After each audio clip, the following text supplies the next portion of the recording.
కాంగ్రెస్ ప్రభుత్వానికి అసెంబ్లీలో మెజారిటీ లేకపోయినా ఇంకా కొనసాగుతుందంటే చంద్రబాబు ఇచ్చిన మద్దతు కారణంగానే అని భావించాల్సి ఉంటుందని అంబటి రాంబాబు అన్నారు. కాంగ్రెస్ టీడీపీలు చేసే విమర్శలకు ప్రజలు ఓటుతో సమాధానం చెబుతారన్నారు. ప్రధాన ప్రతిపక్షమైనటువంటి తెలుగుదేశం పార్టీ శాసనసభలో అవిశ్వాస తీర్మానం పెట్టకపోగా అవిశ్వాస తీర్మానాన్ని మిగతా పక్షాలు పెడితే మద్దతు ఇవ్వడం పోయి న్యూట్రల్ గా ఉండి కాంగ్రెస్ పార్టీ బతికి బట్టగడడానికి, కాంగ్రెస్ పార్టీ గట్టెక్కడానికి అవిశ్వాస తీర్మానంలో పూర్తిగా సహకరించినటువంటి చంద్రబాబు నాయుడు గారు ప్రధాన ప్రతిపక్ష నాయకుడిగా కొనసాగడానికి అర్హత నైతికంగా కోల్పోయాడని నేను భావిస్తా ఉన్నా. ఈ రోజున శాసనసభలో ఉన్నటువంటి సంఖ్యాబలం ప్రకారం కాంగ్రెస్ పార్టీ పరిపాలన చేయడానికి కావలసినటువంటి సంఖ్యాబలం టెక్నికల్ గా లేదు. లేకపోయినప్పటికీ ప్రభుత్వం కొనసాగుతున్నది అంటే అది చంద్రబాబు నాయుడు గారు ఇచ్చినటువంటి మద్దతుగానే మనం భావించవలసి ఉంటుంది.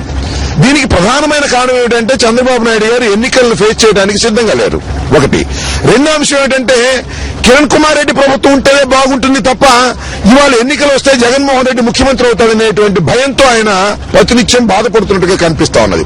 ఇవాళ మనం చూశాం, షర్మిల గారు పాదయాత్ర చేస్తున్నట్టుగానే, జగన్మోహన్ రెడ్డి గారు సోదరి పాదయాత్ర చేస్తున్నట్టుగానే చంద్రబాబు నాయుడు గారు కూడా వస్తున్నా మీకోసం అనే పాదయాత్ర చేస్తున్నాడు.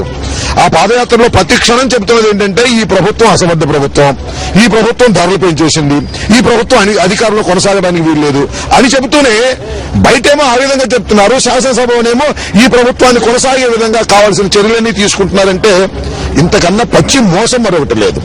చంద్రబాబు నాయుడు గారు రాజకీయ జీవితమంతా మోసాలతో కూడుకున్నదే. తెలుగుదేశం కాంగ్రెస్ నుంచి వచ్చి తెలుగుదేశంలో చేరి ఎన్టీ రామారావు గారిని మోసం చేసి ముఖ్యమంత్రి అయ్యాడు.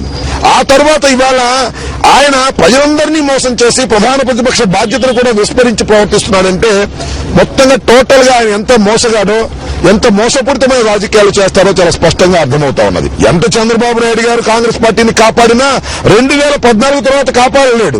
2014 తర్వాత అది ప్రజల చేతుల్లోకి వెళ్తుంది. ప్రజల ఓటు ద్వారానే నూతనమైన ప్రభుత్వం ఏర్పడుతుంది. ఆ ప్రజల ఓటు ద్వారా ఏర్పడే నూతనమైన ప్రభుత్వం డాక్టర్ వైఎస్ రాజశేఖర రెడ్డి గారి ఆశీస్సుతో వచ్చేటటువంటి జగన్మోహన్ రెడ్డి గారు ముఖ్యమంత్రి అవుతారు.